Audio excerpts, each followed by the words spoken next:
Hey everyone, the big moment we've been waiting for. We have Dana Ray from Dana Ray Consulting. Dana is amazing. Her main goal is to help you say what you are trying to say. So it's like when you just don't have the words to, for me, feel like I'm this big expansive human being, and she helped me find words to say all of those things in 5 sentences. It's amazing. In just 1 hour, she's like a magician. It was longer than 1 hour, It but was thank a you. little longer than 1 hour. Thank you so much for having me here. I'm so excited to have this conversation. Yes, we are here to talk about creative block and how we can use creative writing for this, how we can use hmm creative communication for this. So, Dana, I'm a perfectionist. I I sometimes don't know. I don't know anything about perfectionism, so we should just end the conversation oh, right there. I don't engage with it at all. It has not impacted my life in any way whatsoever. So, I'm perfect. you know what? With that microphone right there, and you're like awesome setup, I can see you are perfect. That's right. You That is the goal of branding, is to fool all of the people. I'm sorry. Finish your question. What is it about perfectionism? So sometimes I'll start a piece, or maybe other people in the group have mentioned they'll start a piece of creative work, Yeah. and it feels like there's so many directions they can go in, and they want it to be that like perfect finished Yep. product that they deliver. How do we feel good about something we feel like is like only 99% done? Okay. If you couldn't tell by my sarcasm earlier, I'm a deeply perfectionist person, as Brene Brown likes to call it, a recovering perfectionist. And there are some ways that this has served me well. It means that you value doing something at its highest possible potential, and there's nothing wrong with that. But where it stops serving us is when we start to tell ourselves that it what we make can't be good unless it is as good as it could be. Hmm. And where that stops us from finishing things, like, that's the real sadness, because oh gosh, you need what you're making. Like, don't not make it because you're scared of what it could look like. But I think the thing that I want to say specifically to the question you asked about the expansiveness of possibility in what we create and how that can feel, like, how are we supposed to know the right thing? And two things help me with that. There is no right thing. Right. And I'm taking ask the notes. There's no right thing. there is no right thing. And ask what your work wants to be, not what it should be. Hmm. That's such a What powerful question. And I was actually thinking about this morning, because I was sharing a quote from the Quaker mystic Parker Palmer, who he wrote this book called Let Your Life Speak. And it's about saying, don't ask what your life is supposed to be or pursuing the virtues that you think you're supposed to have, but asking what virtues your life already wants to express. And Yes. when we think about our work that way too, it's not what is the right ending to the story or what is the right finishing touch in this painting, but when does the work want to be done, rather than when do I want it to be done. Yeah. It makes me think of, I know you're going to love this, Elizabeth Gilbert, Big Magic. And she talks about how, um, Right there, right there. I see it. I love that book. She talks about how your work is like your muse. And it's Mm-hmm. almost like she gets dressed up for her muse. She gets like, she doesn't just like act like, oh, it's just like another day and I'm going to go right now. She like puts on, if she's not feeling good, she'll like put on her makeup, like she's going to meet her work and like have a good time with it. Yes. And Yes. that's what that makes me think of. And I love how Elizabeth Gilbert reframed muse as something that inspires us and turned it into ideas, and things want to be made and they will find us in order to make them. So we have to listen to them rather than decide them. Yes. But Yes. also, I think decisions are important. So, like, decide to listen to your work and decide to be done. Because there's this other framing that I also think is true. Like paradox is a whole thing. My friend Marie Green has a business in knitting. She's like an incredibly successful fiber artist and like fiber art teacher. And she has this catchphrase of you're the boss of your knitting. So if you make a mistake and you want to leave the mistake in, you can leave the mistake in because you're the boss of your knitting. If you make a mistake and you want to unravel the whole thing and start over, you're allowed to do that because you're the boss of your knitting. And I think that's also true with our creative work. Like we are simultaneously called to listen to our work and what it wants from us. And we're also the boss of our work and we can make decisions for that process. And I think those two things are both true, even though they use contradictory language. I think the paradox is so real. Yeah. Everyone else is just gonna have to marinate on that one. I'm gonna have to marinate on that one. Like, what does my work want to be? I'll have to really think about that. Okay. And to talk about the ground truth, that's the language I use to talk about this core thing that our life wants to be and our creative work wants to be. So when we look at when we felt most like ourselves, what are the patterns and threads that have shown up to tell us what we can best contribute and who we are most naturally and easily. And so your work has, what does your work want to be? Like, Brianna, you already have some answers to that in terms of like what is glamorous and beautiful and bringing that kind of energy to the world. So you have answers to that. Yes. Not all the answers. Because the how you're going to do it is like an infinite question. But I think you've identified some of what matters to you in that. Yeah. And so before I move on to the next question, I definitely want people to know Dana will help you find your inner essence. That's how I describe it. It's like who you are on the inside. When it gets buried underneath all of these things that people want you to be or what you think you should be, she kind of like just takes that all out and she helps you shine. Like in my case, sparkle, but in this case, sparkle. Yeah, in this case, sparkle. So, but she'll find your shining moment, and I'm just so appreciative that I had the opportunity to work. That I continue to have the opportunity to work with you. I love that description. Thank you for sharing that with me. Okay, the next thing I want to talk about is routines, which seems like really appropriate for morning. And people always talk about like morning routines, and I've got part of my morning routine right here. So I think you've had that mug with you every time we've talked. Right. Is this which one is this? Is this the mermaid unicorn? Yeah, it's the mermaid. The mermaid. You have had that mug every time we've talked. It's the best mug that I have. I love it. Oh, that's funny. So we can oftentimes start a routine. And in this case, I obviously make this a part of my daily routine. But what happens when like we start a routine of like either writing or drawing or something, maybe someone in the group is trying to do something healthy, like start waking up or meditating, and then we just stop doing this. How do we handle this? So I love do we handle it? That's the question. Maybe it's fine if we take a day off. Well, it's the question of what is a routine and what is a routine for. So I would define a routine as a structure, a sequence of habits that occur on their own, that are often triggered by a certain time of day or a certain moment in our life. And we can be intentional about adding things into those routines or taking things out of those routines. But that's very different from whether or not the thing that we were doing was valuable or not.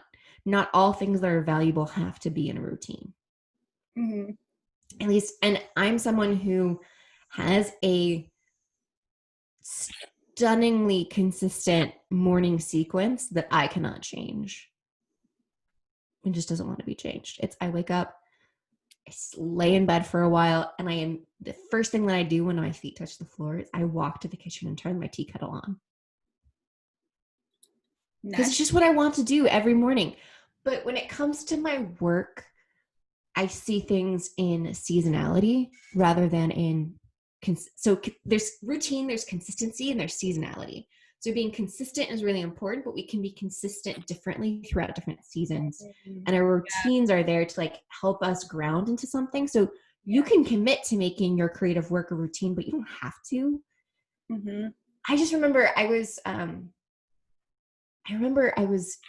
was the fall of 2013 and I was living in Bulgaria. I was living in Bulgaria from the summer of 2013 to the summer of 2014. And I was teaching English and I was walking by the Black Sea and I thought, I haven't written at all in 6 months. Like maybe I'm not a writer anymore. Maybe I'm a teacher. That's not true. Like writing is such a big part of my life, but I'm not always producing writing. Mm-hmm. And the season, particularly if it's an intense season of transition or growth, I tend to just stop. And some people would say that's bad. Some people say that's good. I think you have to ask the question of like, what works for you? What makes you feel good? What feels meaningful? But are you telling yourself a story that just makes you feel bad and there's no reason to feel bad? I don't know. That's my riff on routines. I feel like there's probably more coherent things to say about it, but I resist when people tell me I need a different routine. Like, no, I do what I want. Yeah, I love that you said my routine can't be changed. I think that's really special. That's a story that I'm telling myself. That's a decision I've made. When I say that my routine can't be changed, it can be. I don't want to. Right. So I'm not going to. Why change something that works? And at the question, so I got this from the Seth Godin world, but what's it for? Who's it for? Mm-hmm. What is a routine for? Who is the routine for? When you can answer that, then it's interesting. And my routine is for me. And I like tea in the morning. And I typically jump straight into work and I don't necessarily like meditate or walk or do anything. All of my self-care tends to take place in the evenings, but I also don't have kids. So there are also structures to life that allow me to have certain routines. Yeah. Yeah, right. Having kids adds like a whole new level to this discussion. There are a couple former daydreamers we have in our group that are mothers. So if you are, and it's not just mothering, but mothering such a recognizable example of caregiving. Yeah. If you are a caregiver of any kind, your life structures are decided by forces outside of you. Mm-hmm. And you have to work within those. Yeah. But hopefully you can have at least your cup of tea. So if you get one thing. Okay. That was a good one. I think we're ready for the next one. Okay, there was one person in the group that shared that like all of these former daydreamers, they all know Brianna Christine, Creative Calling podcast, Creative Calling activity book, but they don't all know each other. This is like the first time they're all meeting in the same place. So yay, welcome. Yeah. And how can they start to feel comfortable reaching out to each other besides just me? Like that's something, this is a question I had. And also something that someone brought up that they said, like, it's a little interesting because I know Brianna, but I don't know any of you. That's a beautiful question. How do we build connection between people? Mm-hmm. And because what I'm hearing in that assumption that you want to build connection is that connection is worthwhile and that it will bring about new possibilities. Do you want to say more about that right now? Like what are you hoping people gain from connecting with each other? Well, my goal with the whole group is that like when you're out being yourself as a creative, mm-hmm. and then you feel excited or scared, whatever it is, and you're looking for that connection, you can just jump onto the group and you have a group of people there that will support you in your fears and in your triumphs. So support, would you define support as people feeling like their experiences are normalized or witnessed, or like what kind of support are you hoping happens?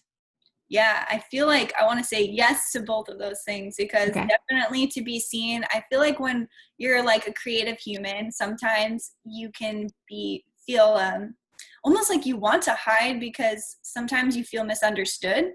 So it's Okay. almost like you don't want to show who you really are, or you've been hurt in the past by people who don't receive you well. And so Got it. to feel like, I definitely want everyone in the group to feel recognized, and I definitely want everyone to know that it's normal when you come up against a creative block. That's normal. We're all going through this in some kind of way. Okay. So you're gathering a community of people around the shared vulnerability of creating Yes. and the shared vulnerable process of creating, Mm-hmm. and where they can support and witness each other in that. Like, that's your goal, is that so I guess the goal on the other side is that they keep creating. Yeah, they keep creating regardless of their situation, whether that's their full-time thing or if that's something Okay. they do after work. Yeah. Hence the former daydreamers part. You are no Yeah. longer in the daydream, you are making something. Yeah. Okay. So then you have to ask the question, what kinds of experiences allow people to feel safe witnessing and being witnessed? Mm-hmm. What are both the structures and experiences they need to have for that to feel natural and easy? Mm-hmm. How would you answer Yeah. that? I How would mean, I answer? part of it might be this conversation we're having right now. Like, you're Yeah. modeling what it means to ask questions and to receive feedback and to be in dialogue. So I can see where this is fitting into the big picture now. Yeah. Exactly. Exactly. So for me, it's just always making sure that there's like being energy being taken on the group. Like, creativity is a daily activity. At Okay. least it is if you are, especially for full time. If you're maybe like part time creative, like maybe some of the people in the group will jump on the weekends, and I love that they feel like they have a space. Pause. Question: full-time Yep. versus part-time. Are you referring to paid versus unpaid creative work? Or, like, when you say creatives, are these people pursuing the creativity in a financial way, or is it more of a personal identity way, or is it both? What are the different It is relationships both. with money? Yeah, it is both. Very few are pursuing it actually for money Okay. in this stage. Is But that something people are considering, or is that not important to you in this particular community? some have felt comfortable sharing that it is somewhere they want to go in the future, Okay. but they're not comfortable there making that jump yet. But they have shared that they would love to make that jump. Okay. So, um, as much as I Beautiful. can support them in that, I would love to help them do that. Okay. So two resources that I think you'll find helpful. One, uh, to reference my friend Megan Dowd, stories are connection. And so where people are invited to share their experiences, and they see that their stories have been received and welcomed, that's how people feel safe. And that structure can be infinite. Like, what that looks like for your community is specific to you as the leader and the community that you're building. But the act of storytelling is what connects us to each other as people, Mm, especially people who aren't in the same room together and don't know each other yet. And we're hanging out on Slack, and we have this commonality that you've identified. Here's the thread that ties us all together. How do you help us see our belonging? Because when yeah, we feel like we belong, then we'll show up with the energy. But we won't do that before we feel like we belong. yeah. Well, and of course, this is preceding the introduction call. So that definitely my goal is going to be on the Yes. introduction call at 12 p.m. that everyone feels like they belong. So that's going to be good. Show me your book. Show me your book. Oh, nice.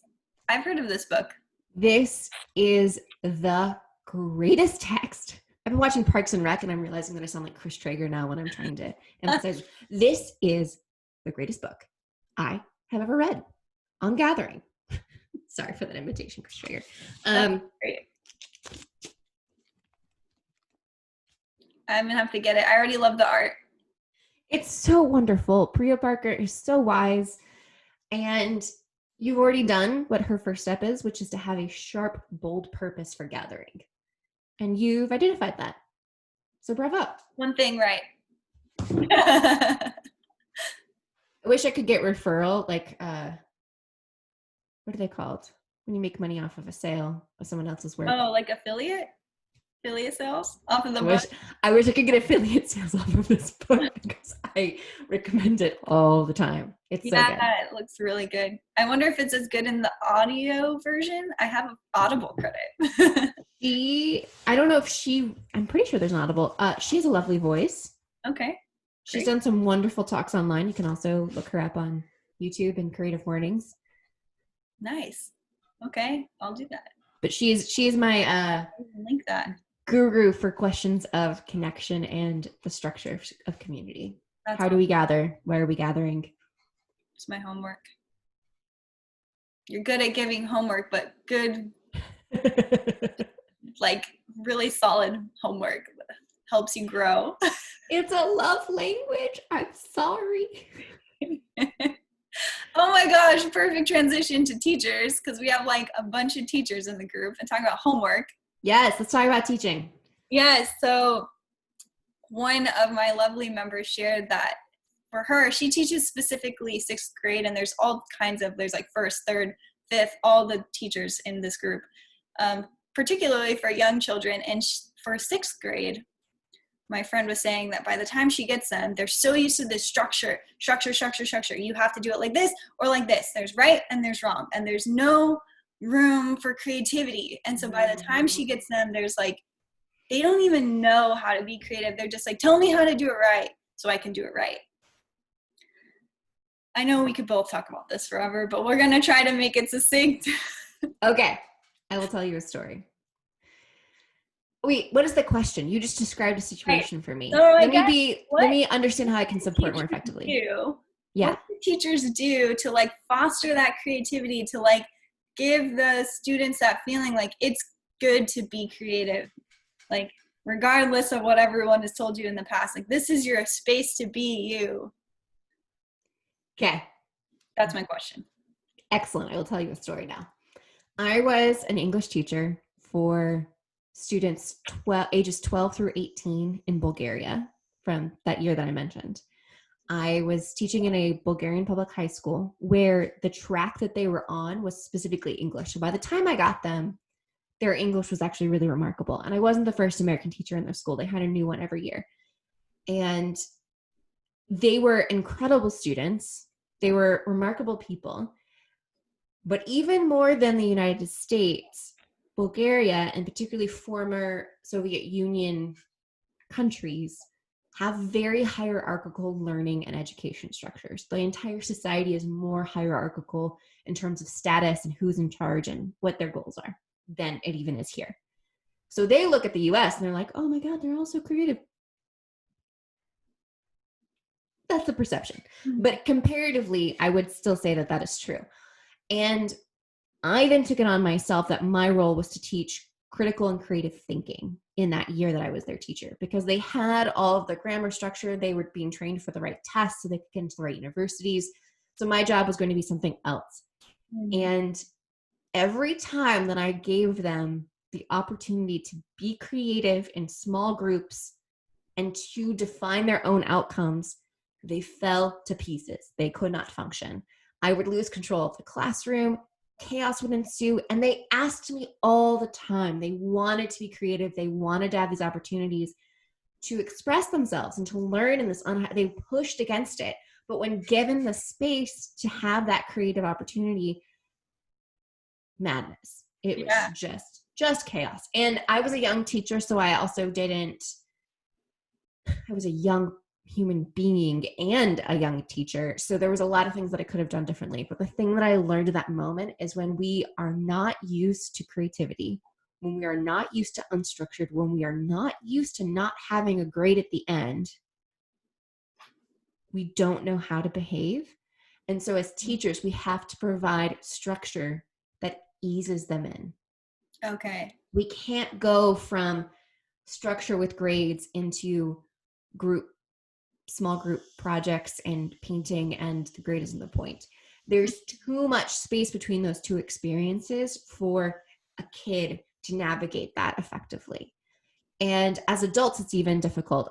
Seth Godin talks about how important it is to teach that creativity, though, because that's specifically what we have that's not robotic. The robots cannot take our creativity for us. Like, that's the one piece of humanity that they Safety, can't. job security. Pretty much. Like, you have to be creative and have great communication and all these things. But in a classroom setting, how can you build highly structured bridges into creativity? How can you sneak it in a way that doesn't feel threatening to them, that they can still operate in a way that they know, and then build into them the skill set that they need to effectively use space and creative liberty? Because there's a set of skills that you have to have in order to use that in a way that feels life-giving. And I can't tell you what all of those are. That's going to be specific to you in your classroom, in your state, in your county, and the culture of your students and your specific skill set, because your strengths are going to let you do certain types of things that my skill set didn't let me do. But there has to be a bridge between learn it for the test and the test is a lie, do whatever you want. No one knows what to do with that. Yeah. And it's stressful, and it also is not going to work for you very well. Yeah.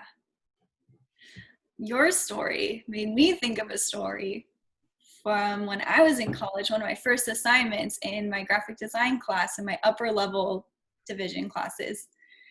And my professor knows we're creative. So he did the opposite. He's like, you can't do whatever you want. Here's the project, but you have to use only black. Mm-hmm. You can do whatever you want, but you can only use the color black. And I was like, for me, I was like, this is impossible. Not just because I love color, but just because I'm like, at first it felt like he took away all my tools. But then when I thought about it, I was like, this is good. This is good because I have a boundary. I can make whatever I want as long as it's black. If you're given infinite freedom, you might just stay exactly where you are. If you're given a constraint that you have to work in, you may come up with infinite possibility. Mm-hmm. Yeah. And so what constraints will actually allow your students and yourself to access their creativity? Yes.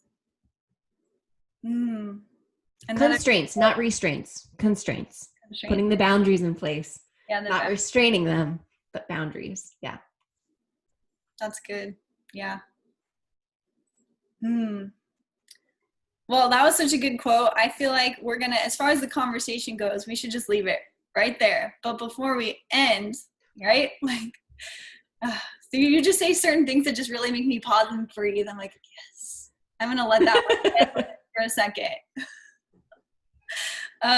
But I want you to talk about your new podcast, because these amazing creatives are podcast listeners. So I know they love your new podcast. So I want you to talk about that. And then anything else about how they can reach you if they want to reach out. Yes. All right. So let's start by how you can reach me. Instagram at danam.ray. I'll let you throw that link into the Slack channel. Okay. At my website, I have clarity calls available. So if you want to get on a call with me for 20 minutes and talk about your life and your work, up for that. My rates are on my website. So if you would consider working with me, you can find out what that financial investment would be on my services page of my website. It's all there, all up front. No surprises. I don't like surprises. And yeah, regarding the podcast, we haven't started recording yet. So me and Megan Dowd, who I mentioned earlier, she has a business with her expertise in storytelling. She is a trained theater expert. She studied in London at the oldest theater school in the world.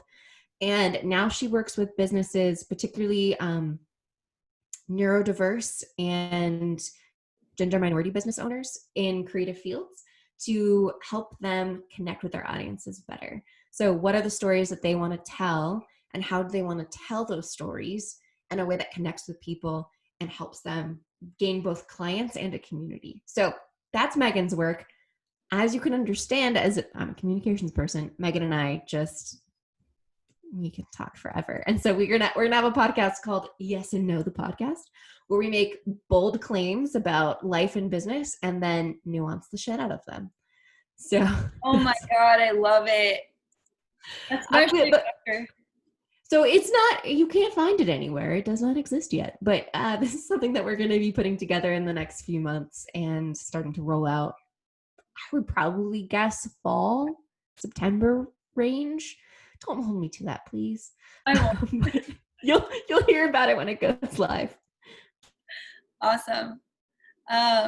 That's amazing, especially after working with Courtney Adair on those like yes and no consent cards. And we were talking about like the power of just saying like yes and no, not just like in yoga and like, yes, you can touch my body, or no, please don't, or yes, give me feedback, or no. It's just like, it's just nice to like be empowered to say yes without having a reason, or no without having to explain yourself. So that's a great title for the podcast.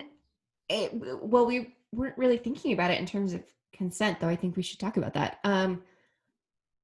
It was more of a, Megan and I both tend to be people who come out of the gate with strong yeses or nos. And then we learn in the process that there's way more information and way more nuance that we need to unpack so we can really understand something. So there are so many things that are both, yes, that's true, and no, it's not true. And here's why both of the, like paradox, like we talked about earlier. What are two things that sound like they're in contradiction, but might actually be talking about the same truth? But then we're also going to have, we're going to sprinkle in episodes, things like, that'll be like 20 seconds long, where we'll get on a call and we'll be like, welcome to Yes and No, the podcast. Today's yes and no statement: Black Lives Matter. Okay, yes, no, we're agreed. Yep. All right, we're done. And that's the podcast right there. Yeah. So. Yeah, that's all we need to say. That's it. No, we're done. Thanks for coming. So be on the lookout for that. Yeah, definitely. And I will definitely share that when that's ready. Awesome. Well, thank you, Dave. Well, to the former daydreamers, yes. Welcome to the world of making. Welcome to the conversation. So glad you're here. Thank you. I appreciate you so much. Appreciate you. Oh my goodness. I'm so glad that we know each other. Me too.